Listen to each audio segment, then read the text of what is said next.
आपने ऐसी क्या सूचना मांग ली इंडस वाटर ट्रीटी के बारे में जिसे सरकार देना नहीं चाहती? मैंने यह जानना चाहा कि भारत ने जो है पाकिस्तान में जो नदियां जा रही हैं उनका कितने क्यूबिक मीटर कितने घन मीटर जो है वो पानी रोका है, इसकी जानकारी दी जाए। तो भारत की एकता अखंडता का हवाला देके आरटीआई का जवाब दिए जाने से रोकना ही नहीं था।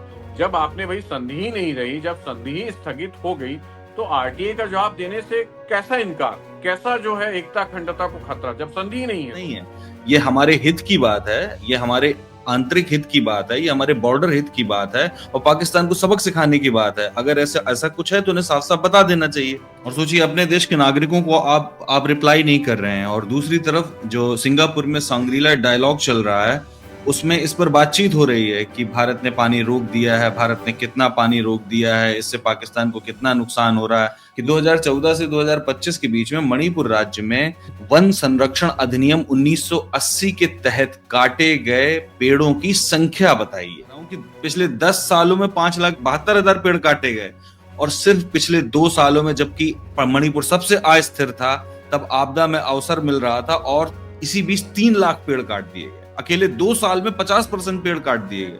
5,72,000 पेड़ आपने 10 वर्षों में काट दिए। इसका जवाब कौन देगा? हर बार पेड़ लगाने का या वृक्षारोपण करने का जो एक एजेंडा चलाया जाता है, एक नौटंकी नाटक चलाया जाता है, वह महत्वपूर्ण नहीं। महत्वपूर्ण यह है कि हम एक भी जीवित पेड़ को, एक भी पुराने पेड़ को बचा लें, यह अधिक महत्वपूर्ण है। मणिपुर को ऐसा कर दिया गया है कि जैसे वो हमारे देश का अभिन्न अंग रह ही नहीं गया है। एक ऐसा पेड़ जिसमें लाखों पत्तियां हैं, उसकी तुलना उस पौधे से कैसे की जा सकती है जिसमें 4 पत्तियां हैं? और वो पौधा लाखों पत्तियों के स्तर पर आज से 10 साल बाद पहुंचेगा और ये जो 10 साल का ऑक्सीजन गैप है वो आप उसकी भरपाई कैसे करेंगे? और अगर ऐसे लाखों पेड़ काटे गए तो करोड़ों टन ऑक्सीजन का गैप आप कैसे भरेंगे? तो मुझे जिस जगह पेड़ काटे गए हैं उस जगह क्या बना? क्या किसी अडानी, अंबानी या फिर किसी अन्य व्यक्ति का स्पेसिफिक बंगलो तो नहीं बना, या फिर आम पब्लिक के लिए ट्रांसपोर्ट के लिए कुछ बना है? आखिरकार लाखों पेड़ कटे तो वहां बना क्या है? कुछ तो छत्तीसगढ़ के हसदेव अरण्य में अडानी ने कितने लाख पेड़ काट दिए, इसका जवाब इन्होंने अभी तक नहीं दिया है। उसके लिए भी आरटीआई लगाई हुई है। छत्तीसगढ़ के बस्तर में कितने लाख पेड़ काट दिए गए, उसका जवाब भी अभी तक नहीं दिया गया। तो आपने एक आरटीआई डाली जिसमें आपने पूछा कि आखिरकार रेलवे ने टिकट कैंसिलिंग से कितना पैसा कमाया।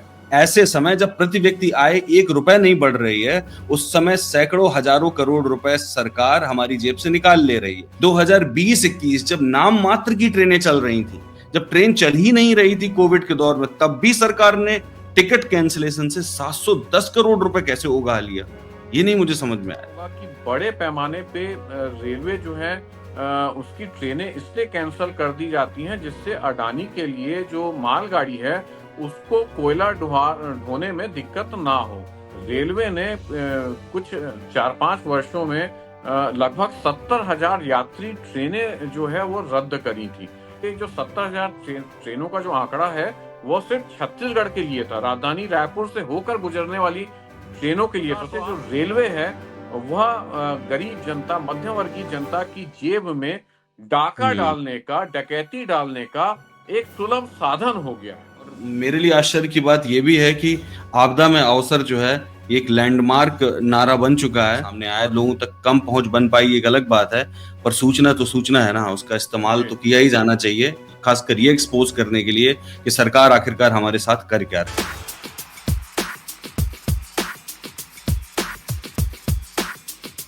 सलाम, नमस्कार, मैं हूं कुणाल पाठक और आप देख रहे हैं द लखनऊ पोस्ट भारत में सूचना। इस कार्यक्रम में मेरे साथ मेरे मेहमान हैं देश के जाने माने आरटीआई एक्टिविस्ट कुणाल गोपाल शुक्ला जी। नमस्कार कुणाल जी, लखनऊ पोस्ट में स्वागत है आपका। नमस्ते और सभी दर्शकों को मेरा बहुत बहुत धन्यवाद एवं आभार। जी कुणाल जी, मैं आपकी 2-3 आरटीआई पर बातचीत करना चाहूंगा आज। पहली आरटीआई हम लेंगे जो आपने 28 अप्रैल को डाली है। अब 22 अप्रैल को पहलगाम में टेरर अटैक हुआ और इसके बाद 23 तारीख को भारत सरकार ने इंडस वाटर ट्रीटी को सस्पेंड कर दिया अपनी तरफ से। ऑल्दो जो इंडस वाटर ट्रीटी में सस्पेंशन नाम का कोई शब्द नहीं है, एबेंस नाम का शब्द है, लेकिन फिर भी ठीक है, उन्होंने अपनी तरफ से उसको सस्पेंड कर दिया। आपने 28 अप्रैल को आरटीआई डाली और उसमें इंडस वाटर ट्रीटी से संबंधित कोई सवाल पूछा जिसको सरकार ने आरटीआई एक्ट 2005 की धारा 8(1)(a) के तहत बताने से इनकार कर दिया है। क्या आप हमारे दर्शकों को बताएंगे कि आपने ऐसी क्या सूचना मांग ली इंडस वाटर ट्रीटी के बारे में जिसे सरकार देना नहीं चाहती है? देखिए, सरकार क्यों नहीं देना चाहती, किस लिए नहीं देना चाहती, ये तो बहुत बड़ा सवाल है। जैसे ही पहलगाम अटैक होता है और पहलगाम अटैक ये बात तय हो चुकी है कि एक सुरक्षा चूक थी, जिसमें 26 भारतीय नागरिकों को अपनी जान से हाथ धोना पड़ा। वो जी। 5-6 आतंकवादी जो आए थे हमला करने, वो कातिल, वो हत्यारे, वो आतंकवादी कहाँ हैं, ये आज तक पता नहीं चल पाया है। परंतु बिल्कुल। जैसे ही पहलगाम अटैक होता है, तो गोदी मीडिया जो है, जिसको हम सभी जानते हैं, जो चाटुकार गोदी मीडिया है, वो हल्ला करने लगता है कि भारत ने पाकिस्तान का पानी रोक दिया है और पाकिस्तान में सूखा पड़ गया और पाकिस्तानी एक-एक बूंद पानी के लिए जो है वो मर रहे हैं। देखिए, गोदी मीडिया ने ऑपरेशन सिंदूर के दौरान भी बहुत सी गलत रिपोर्टिंग की, परंतु गोदी मीडिया के ऊपर इसको लेकर कोई कार्रवाई नहीं हुई। इसको लेकर भी हमको आरटीआई लगाना चाहिए। हाँ, तो अपन मूल विषय पर आते हैं। मैंने यह जानना चाहा कि भारत ने जो है पाकिस्तान में जो नदियाँ जा रही हैं, उनका कितने क्यूबिक मीटर, कितने घन मीटर जो है वो पानी रोका है, इसकी जानकारी दी हम्म। जाए। तो इन्होंने भारत की संप्रभुता, अखंडता को लेकर जो हम्म। आरटीआई में धारा है, उसका हवाला देकर इस जानकारी को देने से मना कर दिया।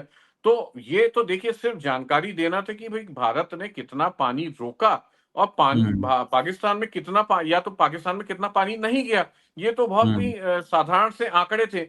अगर आप हम्म। इसको भी नहीं देना चाहते हैं, तो यह अपने आप में कई सारे सवाल, कई सारी शंकाएं, सारे जो शक है, वह उत्पन्न करता है कि क्यों आप यह बताना नहीं चाहते कि पाकिस्तान को जाने वाला कितना घन मीटर पानी रोका गया। बहुत बिल्कुल साधारण सी सही बात बात। थी ये। बिल्कुल सही। और उन्होंने जो साइट किया है वो उसी एक्ट में जो sovereignty and integrity of India, hmm, security, strategic, hmm, scientific hmm. और economic interest of the state, इन चीजों को साइट किया और कहा कि हम ये इन्फॉर्मेशन नहीं दे सकते हैं। जो बात मुझे अच्छा, नहीं अच्छा, समझ में अच्छा, आ रही है दूसरा कुणाल जी। दूसरा हाँ, जी। जी। दूसरा महत्वपूर्ण बात ये जो मैं कहना चाहूँगा, अगर भारत ने सिंधु जल संधि जो है, वह रद्द कर दी या स्थगित कर दी, तो फिर हम्म। सिंधु जल संधि को अंतर्राष्ट्रीय उसका संबंधों का हवाला देके या भारत की एकता, अखंडता का हवाला देके आरटीआई का जवाब दिए जाने से रोकना ही नहीं था। जब आपने भई संधि ही नहीं रही, जब संधि ही स्थगित हो गई, तो आरटीआई का जवाब देने से कैसा इनकार? कैसा जो है एकता अखंडता को खतरा, जब संधि ही नहीं है तो। तो देखिए, ये बिल्कुल। अपने आप में कई प्रकार की बातें, कई प्रकार के शक, कई प्रकार की जो है चिंताएँ प्रकट करता है।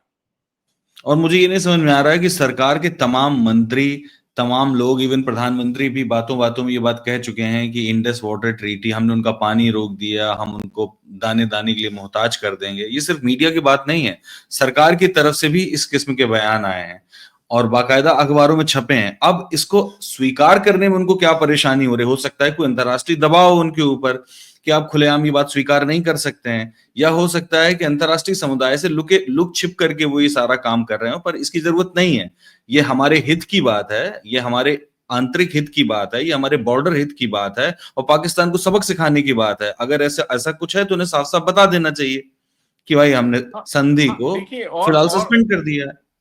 हर नागरिक टैक्स पेयर है, हर नागरिक से आप जीएसटी के नाम पर करोड़ों रुपया वसूल कर रहे हैं, तो एक भारतीय नागरिक के रूप में हम सभी को यह जानने का हक था कि पाकिस्तान को जाने वाला कितना पानी रोका गया। इसको बताने में हम्म। तो सरकार को, इस आंकड़े को देने में सरकार को कोई हर्ज ही नहीं होना था, परंतु इसको भी नहीं बताया जा रहा है, तो यह अपने आप में कई सवाल और कई शक उत्पन्न कर रहा है। और सोचिए अपने देश के नागरिकों को आप रिप्लाई नहीं कर रहे हैं, और दूसरी तरफ जो सिंगापुर में सांग्रीला डायलॉग चल रहा है उसमें इस पर बातचीत हो रही है कि भारत ने पानी रोक दिया है, भारत ने कितना पानी रोक दिया है, इससे पाकिस्तान को कितना नुकसान हो रहा है। दूसरी तरफ आप सोचिए कि चाइना भी दबाव डाल रहा है। चाइना कह रहा है कि सिर्फ आप ही एक ऐसे देश नहीं है जो अप स्ट्रीम पर बैठे हुए हैं, मैं भी अप स्ट्रीम पर बैठा हूं और मैं भी आपके साथ ही कर सकता हूं। मेरे कहने का मतलब ये है कि कम से कम आप अपने देश के नागरिकों को तो विश्वास में लीजिए और उनको सही सूचना प्रदान करिए। इसमें कोई चोरी की और छिपाने वाली बात ही नहीं कि हमने कितना पानी रोका, हमने ताल ठोक के रोका और हमने अपने दम पर पानी रोका, और जो जो किया सही किया, यही आपको बताना था। मैं सहमत हूँ आपकी इस बात से, बिल्कुल मैं सहमत हूँ कि नागरिकों को यह बात जानने का हक था कि कितना पानी रोका गया, परंतु अगर सरकार इसको भी नहीं बता रही, तो मैंने फिर से कहा कि ये बहुत सारे सवाल ऐसे ही उत्पन्न कर रहा है। बिल्कुल सही बात है।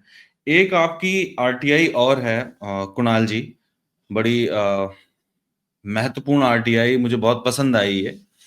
आपने सरकार से ये सवाल पूछा था कि 2014 से 2025 के बीच में, मैं डेट स्पेसिफिक नहीं कर रहा हूं, 2014 से 2025 के बीच में मणिपुर राज्य में, आपने स्पेशली मणिपुर राज्य उठाया कि 2014 से 2025 के बीच में मणिपुर राज्य में वन संरक्षण अधिनियम 1980 के तहत काटे गए पेड़ों की संख्या बताइए। और सरकार ने उस संख्या को बताया, ऐसा नहीं कि सरकार ने उस संख्या को छिपाया। जो आपको आंकड़े मिले हैं उसके हिसाब से जो मैं सवाल उठा रहा हूं वो ये कि 10 सालों में 5,72,000 पेड़ काटे गए। ठीक। अब आप इसमें एक इंपॉर्टेंट बात देखिएगा, 3 मई 2023 से मणिपुर हिंसा के ऐसे चक्रवात में फंसा हुआ है जो अनप्रेसिडेंटेड है।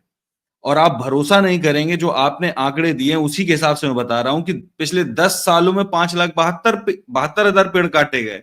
और सिर्फ पिछले 2 सालों में, जबकि मणिपुर सबसे अस्थिर था, तब आपदा में अवसर मिल रहा था और इसी बीच 3 लाख पेड़ काट दिए गए। अकेले 2 साल में 50% पेड़ काट दिए गए।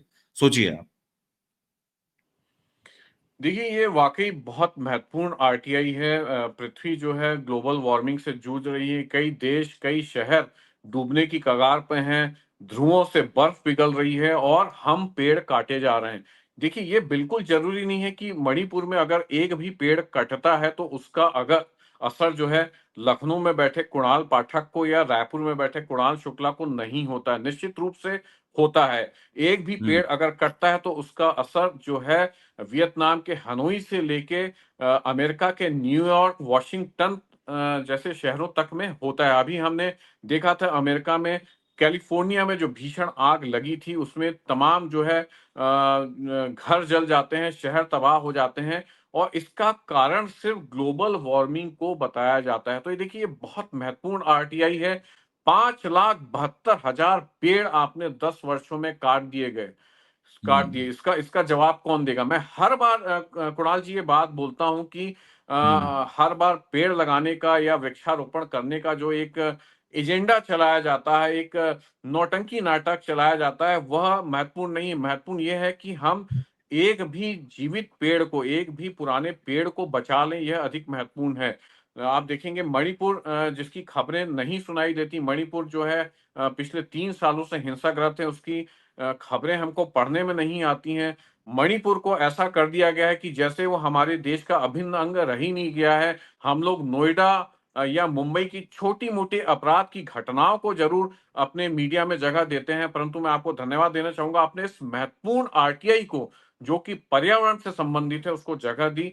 ये बहुत बड़ा आंकड़ा है, 5,72,000 पेड़ों का आंकड़ा कम नहीं होता।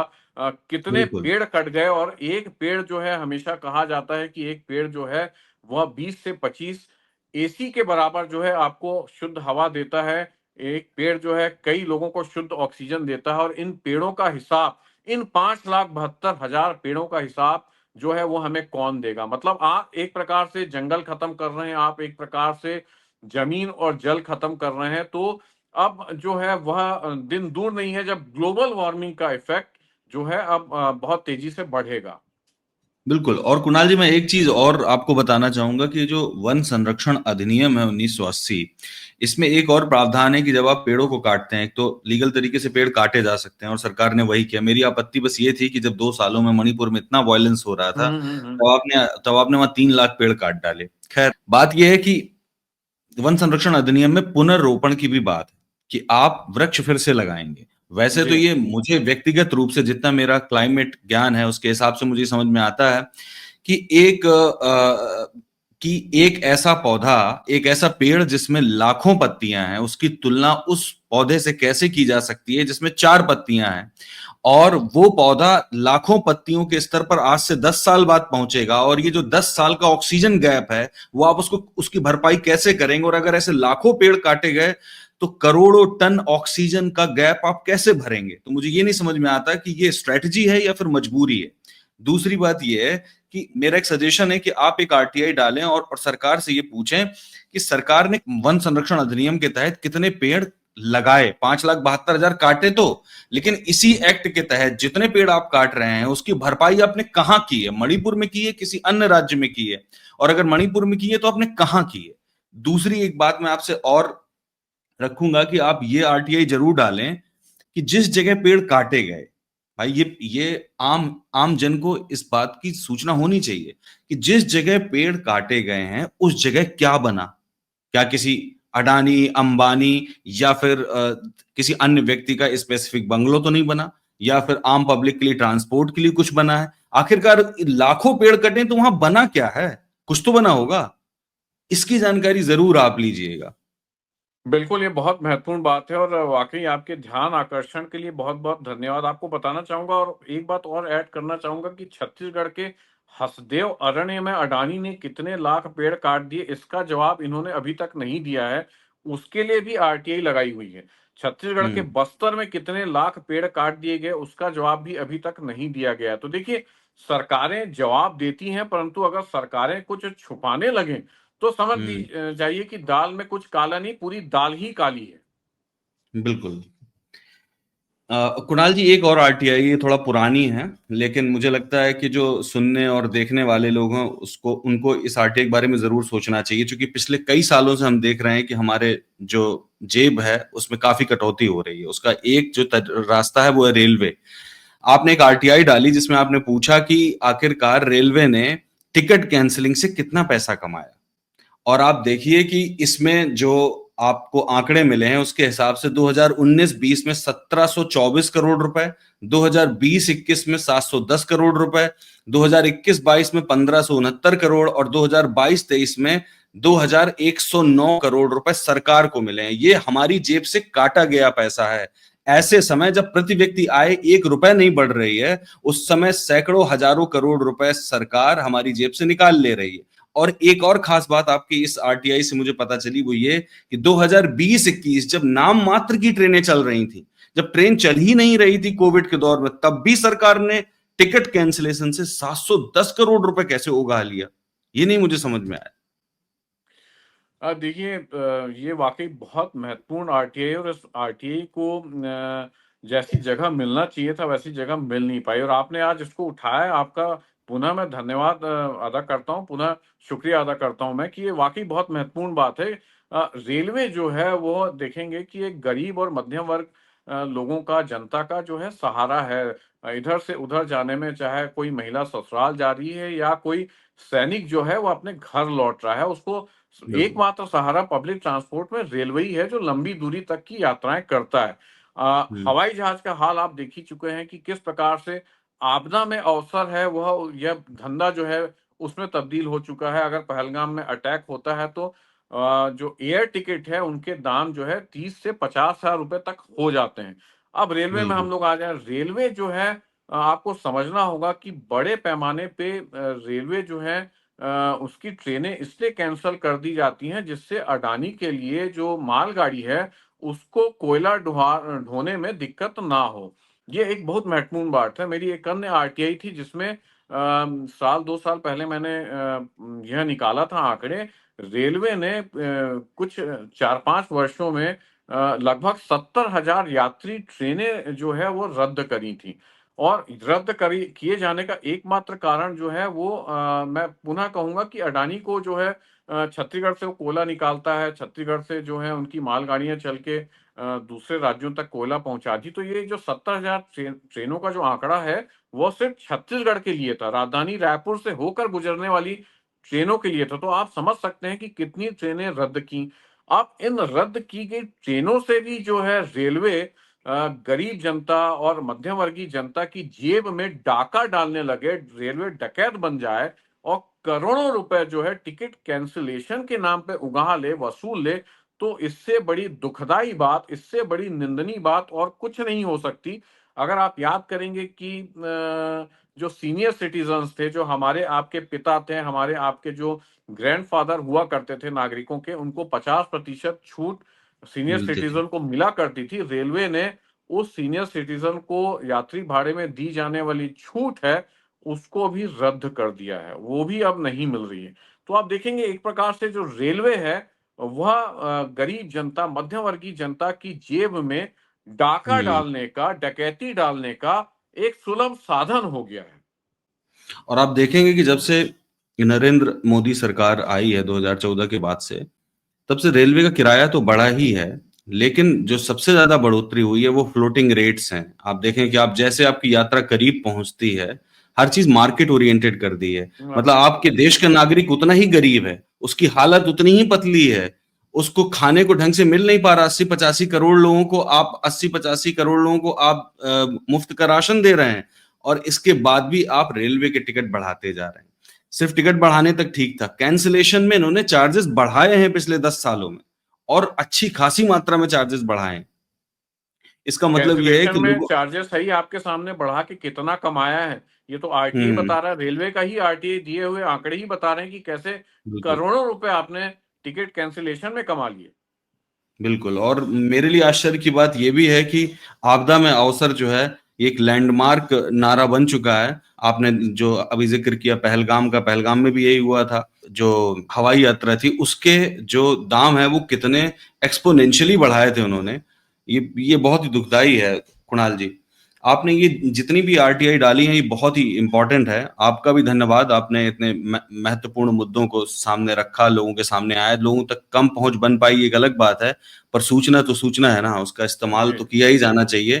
खासकर ये एक्सपोज करने के लिए कि सरकार आखिरकार हमारे साथ कर क्या रही है। धन्यवाद कुणाल जी, आपसे बातचीत करके अच्छा लगा। इस कार्यक्रम को यहीं आपका भी धन्यवाद। सभी दर्शकों को पुनः मेरा धन्यवाद।